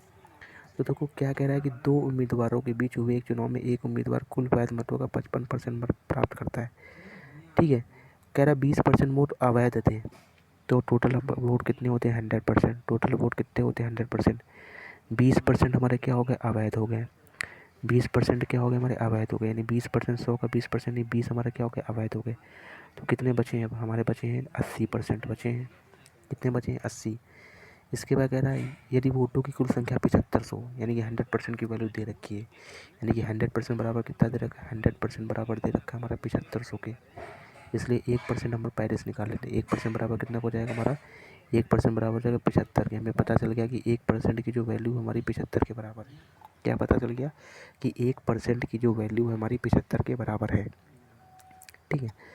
अब कह रहा है कि अब कह रहा है कि अब फिर से ऊपर से पढ़ो, कह रहा है दो उम्मीदवारों के बीच हुए एक चुनाव में एक उम्मीदवार को कुल वैध मतों का, ये जो मत आए ये कौन से वैध मत आए, कौन से आए थे, वैध मत है।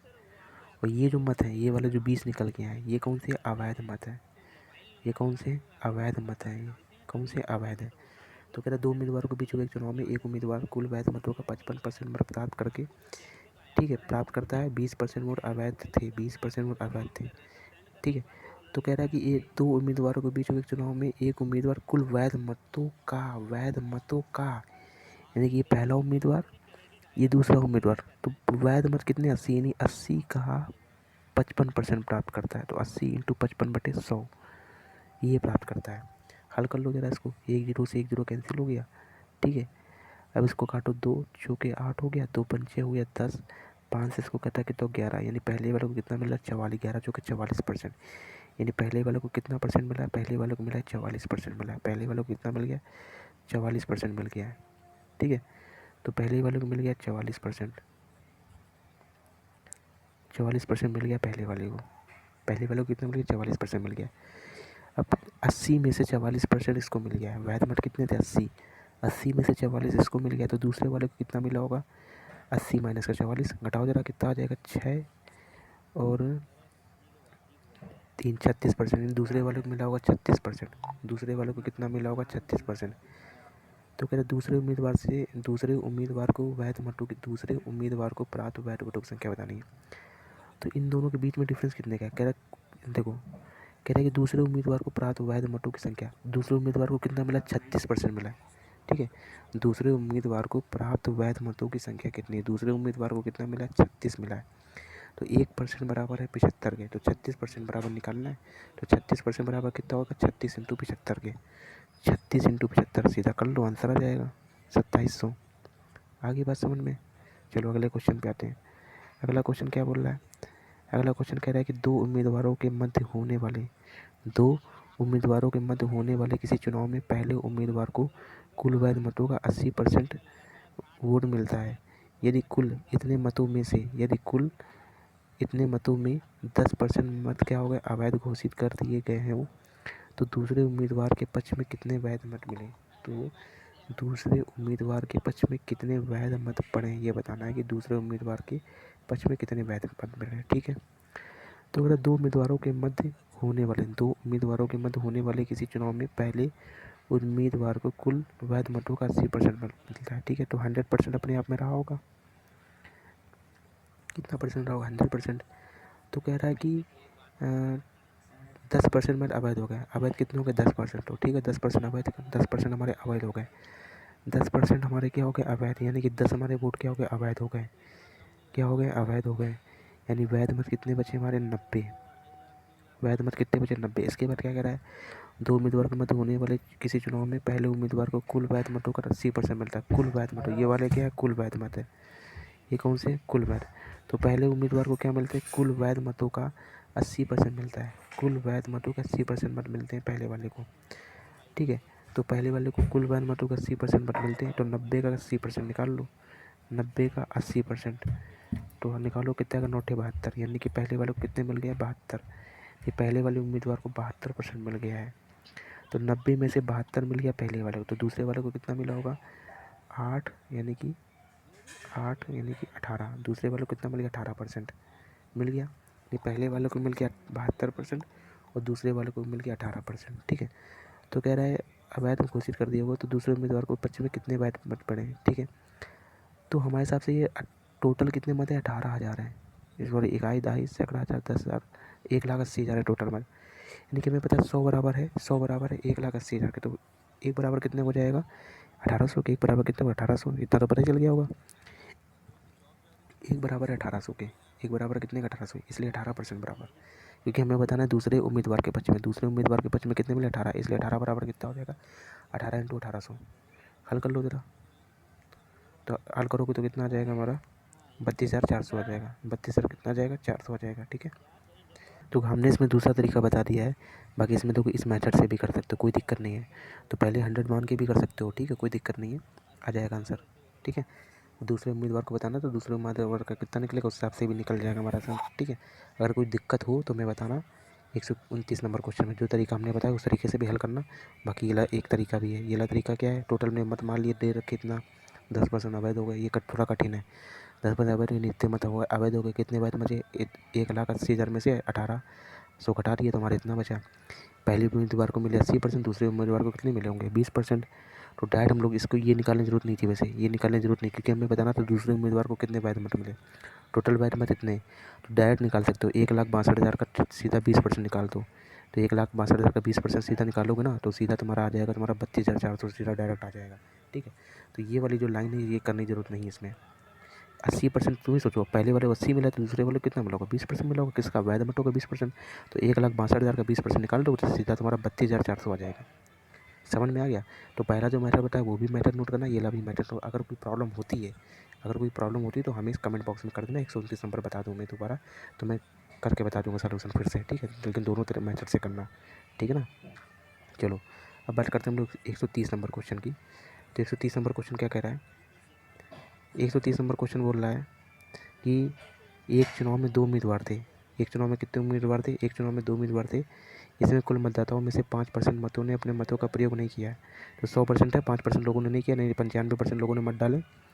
ठीक है, उम्मीदवार को कुल मतों का 48% मत मिलता है, यानी पहले वाले को उम्मीदवार को कुल मतों यानी 100 का 48% मिलता है, 100 का 48% मिलता है। नहीं, कुल मतों का, कुल मत थे 100, ये हमारे वैध मत है। ये कौन से मत है, आ रहा हूँ भाई, ये वैध मत हो गए। तो कुल वैध मत हो गए, कुल मतों का, ये हमारे कुल मत हो गए। ये क्या हो गए, कुल मत हो गए, 100 यानी कि कुल मत हो गए। तो इसका कितना परसेंट मिलता है, 48% मत मिलता है कुल मतों का। तो कुल मतों का 48% पहले वाले मिल गया। टोटल वैध मत कितने, 95, 95 से 48% इसको मिल गया। तो दूसरे वाले कितना मिला होगा, 47% मिला होगा। 95 माइनस 48, 47। तो हमसे क्या बोल रहा है, हमसे बोल रहा है कि 1500 मतों से विजयी रहा कौन, पहला वाला। तो इन दोनों के बीच में डिफरेंस कितना का, 1%, 1% बराबर 1500 है। तो हमें क्या बताना है, हमें बताना है कि दूसरे वाले उम्मीदवार को कितने मत मिले हैं। क्या बताना है, दूसरे वाले उम्मीदवार को कितने मत मिले। दूसरे वाले उम्मीदवार को 1500 इंटू कितना, दूसरे को 47, इसलिए 1500 इंटू 47 आंसर आ जाएगा।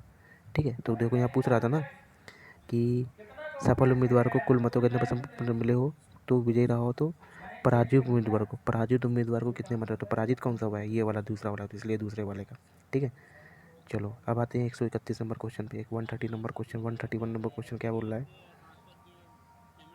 चलो अब हम लोग 101 नंबर क्वेश्चन की बात करते हैं। देखो सॉरी, 131 131 नंबर क्वेश्चन की बात करते हैं। तो देखिए 131 नंबर क्वेश्चन क्या बोल रहा है, कह रहा है कि एक चुनाव में 2 उम्मीदवार थे।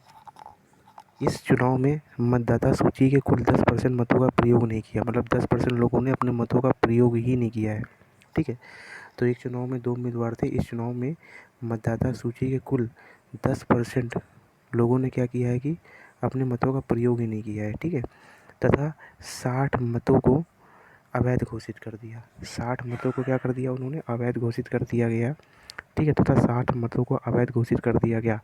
सफल उम्मीदवार जो थे, सफल उम्मीदवार मतदाता सूची के कुल मतों का 47% मत प्राप्त करके, ठीक है, सफल उम्मीदवार जो सफल उम्मीदवार थे वो मतदाता सूची के कुल मतों का 47% मत प्राप्त करके 308 मतों से क्या हो गया, विजयी हो गया। 308 मतों से विजयी हो गया यानी जीत गया है। तब हमको बताना है कि सफल उम्मीदवार को कितने मत मिले हैं। क्या बताना है, हमको बताना है कि जो सफल उम्मीदवार है उसको कितने वोट मिले ये हमको बताना है। ठीक है, ठीक है, बिल्कुल इजी क्वेश्चन है, कोई दिक्कत नहीं है। कह रहे हैं कि एक चुनाव में 2 उम्मीदवार थे। कितने उम्मीदवार थे, 2 उम्मीदवार थे। ठीक है, तो 2 उम्मीदवार थे, मतलब अपने आप में वोट कितने होते हैं, 100% होते हैं। वोट कितने होते हैं, 100% होते हैं। तो टोटल वोट थे हमारे 100%। टोटल वोट कितने थे, 100%। अब मत 10% लोगों ने क्या किया, अपने मत का प्रयोग नहीं किया। 10% लोगों ने क्या किया, अपने मत का प्रयोग ही नहीं किया। तो 10% लोगों ने क्या किया है कि अपने मत का प्रयोग नहीं किया। तो 10% लोगों ने मत का प्रयोग नहीं किया। तो 100 का 10% क्या निकल गया, तो 100। तो 100 लोगों ने अपने मत का प्रयोग नहीं किया। तो कितने लोगों ने मत का प्रयोग यानी कि 90 लोग जो है वो वोट देने गए। कितने लोग देने गए, 90 लोग। तो एक चुनाव में 2 उम्मीदवार थे। इस चुनाव में मतदाता सूची के कुल 10% मतों का प्रयोग नहीं किया गया तथा 60 मतों को अवैध घोषित कर दिया गया। 60 मतों को क्या कर दिया गया, अवैध। ठीक है, तो 10% लोगों ने मतदान नहीं किया, यानी कि 90% लोगों ने क्या किया है, वोट दिया है। अब 90% में भी 60 लोगों ने के वोट जो है वो अवैध घोषित हो गए, यानी कि 60 वोट। ये परसेंटेज में नहीं दे रखा है, संख्या में दे रखा है। क्या दे रखा है, ये हमारा संख्या में दे रखा है कि 60 वोट। तो 60 वोट क्या हो गए, अवैध हो गए। 60 वोट कहते हैं कैसे, हमारे 60 वोट जो हैं वो हमारे कैसे, अवैध हैं। तो 60 वोट कैसे हमारे अवैध हो गए। ठीक है, तो 60 वोट हमारे अवैध हो गए, यानी कि टोटल हमारे वोट कितने थे, 100%। टोटल वोट थे 100%। ठीक है, टोटल वैध वोट कितने हो गए? टोटल वैध हो गए 90%। ये वोट कौन से वैध, ये कौन से, मतलब कि 10% डालने नहीं गया, मतलब मतों का प्रयोग नहीं किया, मतलब अपने घर से ही नहीं निकले 10%। तो कितने लोग निकले थे घर से? 90% लोग निकले थे घर से। तो वोट देने के लिए कितने लोग निकले थे? 90% लोग निकले थे। अब 90% लोग निकले, लेकिन 60 वोट यानी संख्या दे रखी है, 60 वोट हमारे क्या हो गए? अवैध घोषित हो गए। ठीक है, तो इसका मतलब वैध वैध मत कितने? 90%। 90% माइनस का 60, ये 60 क्या संख्या है? ये 60 क्या है? तुम्हारी संख्या है। तो 90% माइनस का 60, ये क्या हो गया? 90% माइनस का 60, ये कौन से वोट हो गए? ये हमारे हो गए वैध वोट। कौन से हो गए? वैध वोट हो गए। ठीक है, तो 90% माइनस का 60, 90% माइनस का 60, ये हमारे कौन से वोट हो गए? ये हमारे वैध वोट हो गए। तो 90%, ठीक है, 90% माइनस का 60, ये हो गए वैध वोट हो गए। ठीक है, इतनी बात क्लियर हो गई। अब क्या कह रहा है? कह रहा है कि सफल उम्मीदवार जो है वो सफल उम्मीदवार जो है उस सूची के कुल मतों का 47% प्राप्त करता है। ठीक है, तो देखो इतनी चीज़ें यहाँ तक तो क्लियर हो गई हैं। यहाँ तक तो चीज़ें तुमको बता चुके हैं हम। ठीक है, यहाँ तक चीज़ें तुमको बता चुके हैं। अब बोल रहा है कि जो सफल उम्मीदवार है, क्या बोल रहा है? जो सफल उम्मीदवार है वो मतदाता सूची के कुल मतों का 47% मत प्राप्त करता है। कितने परसेंट प्राप्त करता है? 47%। यानी कि जो सफल उम्मीदवार है, सफल उम्मीदवार जो है वो मतदाता सूची के कुल मतों का, ठीक है, सफल उम्मीदवार मतदाता सूची के कुल मतों का जो है वो 47% मत प्राप्त करके 308 मतों से जीत जाता है। कितने मतों से जीत जाता है? 308 वोटों से जीत गया। तो हमको बताना है कि सफल उम्मीदवार को कितने मत मिले। क्या बताना है? कि सफल उम्मीदवार को कितने मत मिले, ये बताना है। ठीक है, ठीक है, तो यानी कि कुल मतों का कितने मत होगा? देखो कुल मतों का, कुल मत कितने थे? 100%। ये 100% क्या थे? ये कुल मत थे। ये हमारे क्या थे? कुल मत थे। कुल मत हमारे थे 100%, यानी इसका 47% मिल जाता है। यानी कि 100 का 47% मिल जाता है। तो ठीक है, पहले वाले को 47% मिल गया। पहले वाले को कितना लगा? 47% मिल गया पहले वाले को। ठीक है, अब सेकंड वाले को कैसे निकालेंगे? अब जैसे मान लो यहाँ पे अगर ये 60 ना होता, अगर ऐसे होता कि टोटल 100 में से जो है 100 में से 100% का 47% जो है पहले वाले को मिल गया, अगर ये 60 यहाँ पे ना होता, केवल 90% होता, वैध मर कितने होता? 90%। तो सेकंड वाले कैसे निकालते हैं? 90% माइनस का 47%, ऐसे निकालते हैं सेकंड वाले का। लेकिन अब यहाँ पे क्या दे रखा है कि 90% माइनस का 60, ये 60 वैल्यू है। ये 60 क्या है? ये वैल्यू है। ठीक है, ये क्या है? वैल्यू है नहीं। और ये क्या है? परसेंटेज वैल्यू है। दोनों में अंतर है। दोनों में क्या अंतर है? ये परसेंटेज वैल्यू दे रखी है, ये हमारी रियल वैल्यू दे रखी है, संख्या में दे रखा है। तो हमको बताना है कि सेकंड वाले के वोट कितने हैं। तो सेकंड वाले के कैसे निकालेंगे? तो वैसे निकालेंगे बिल्कुल, ये माइनस का 47%। तो ये वोट कितने आ, ये किसके आ जाएंगे? सेकंड वाले के आ जाएंगे। तो 90% माइनस का 60 माइनस का 47%, ये किसके आएंगे? सेकंड वाले के। तो वही चीज़ देखो लिखी है। तो हमने हल किया, तो 90% वाले के साथ परसेंटेज हल हो जाएगा। 90% से कितना कट जाएगा? हमारा 47% कट जाएगा। ठीक है, तो 90% माइनस कितना बनेगा? 43, यानी 43 माइनस का 60, क्योंकि रियल वैल्यू तो ऐसे घटेगी नहीं। अब कह रहा है कि जो उम्मीदवार है वो कितने वोटों से जीत जाता है? 308 वोटों से जीत जाता है। ठीक है, जो सफल उम्मीदवार है जो 47% वोट प्राप्त करता है, वो कितने वोटों से जीत रहा है? वो 308 वोटों से जीत जाता है। जिता दो 308 वोटों से। तो वही चीज़ है, अगर मान लो 47 है और यहाँ पे कितना होता? यहाँ पे मान लो 44 होता दूसरे वाले में, तो इन दोनों का अंतर हमारा कितना हो जाता? इन दोनों का अंतर हमारा बराबर हो जाता है 308 वोटों के। 308 वोटों से तो जीत रहा है, तो 308 वोटों का अंतर होता। तो वही चीज़ हम यहाँ पे भी करेंगे। पहले वाले कितने? 47 माइनस माइनस लगाया, दूसरे वाले कितने हैं? 43% माइनस का 60। जब इसको ब्रैकेट खोलोगे तो क्या बन जाएगा? 47 माइनस का 43%, यानी कि 47% माइनस का 43%, और माइनस माइनस का प्लस का कितना हो जाएगा? 60 हो जाएगा। ये तो परसेंटेज में था हमारा, ये क्या है? 60 है। ये क्या है हमारा? 60 है। ये परसेंटेज में ये हमारा है 60। हल कर लो ज़रा इसको। अब क्या करेंगे? भाई इसको हल किया हमने, 47 माइनस का 43%, ये आएगा 4%, ये 60, तो 60 को हमने किधर ट्रांसफ़र कर दिया? इस तरफ ट्रांसफ़र कर दिया। तो 308 माइनस का 60 यानी कितना हो गया? 248, यानी 4% बराबर कितने के? 4% बराबर है 248 के। 4% किसके बराबर है? 248 के। तो 1% बराबर कितना हो गया? 62 के। 4% बराबर है 248 के, तो 1% बराबर कितना हो गया? 62 के। 1% बराबर कितने को हो गया? 1% हमारा 62 के बराबर हो गया। हमको क्या बताना है? हमको बताना है कि जो सफल उम्मीदवार को कितने वोट मिले। तो सफल उम्मीदवार के को कितने मिले? 47%। 47% मिले, तो 1% बराबर है 62, 1% बराबर 62, तो 47% बराबर कितने हो जाएगा? 62 इंटू 47, समझ में आ गया क्वेश्चन? ठीक है, तो केवल यही चीज़ इंपॉर्टेंट है यहाँ पे, जो ये थी वैध मत निकालना। ठीक है, वैध मत निकालना और इसको किस तरह से घटाया है, ये चीज़ बड़ी इंपॉर्टेंट है, बस बाकी कुछ क्वेश्चन में नहीं था। ठीक है ना? तो बस ये हमारा ये लेक्चर 5 लेक्चर ख़त्म होता है अर्थमेटिक का। ठीक है, तो लेक्चर 5 यहीं तक रखते हैं। ठीक है, तो आज हमने केवल कितनी वीडियो डाली थी? 3 वीडियो डाली, 2 हमारी ITI की डाली, एक हमने डाली एडवांस की। तो देखो एडवांस की जो वीडियो थी वो हमारी 1.5 GB की बनी थी। ठीक है, 1.25 GB का था, तो वहाँ चला गया 1.5 GB समझो, तो हमारा जियो का नेट पूरा ख़त्म। ठीक, इसके बाद हमारे आइडिया में 2 GB मिलता है।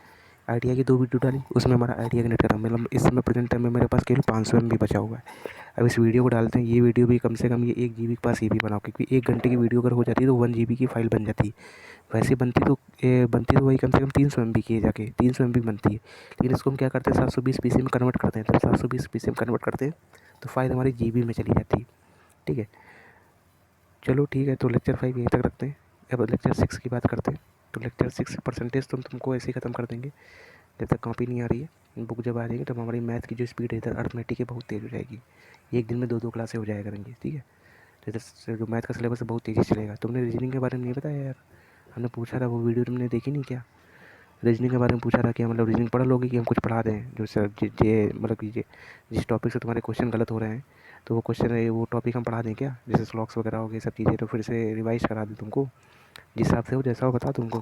ठीक है, तो अगर एक सीरीज से पढ़ना चाहते हो रीजनिंग तो एक सीरीज से पढ़ लो, क्योंकि अभी तुमको फिजिक्स भी पढ़ाएंगे, केमिस्ट्री भी पढ़ाएंगे, बायोलॉजी का भी हम लोग बैच खरीदेंगे, अभी नहीं खरीदेंगे, अभी पेमेंट आ जान दो।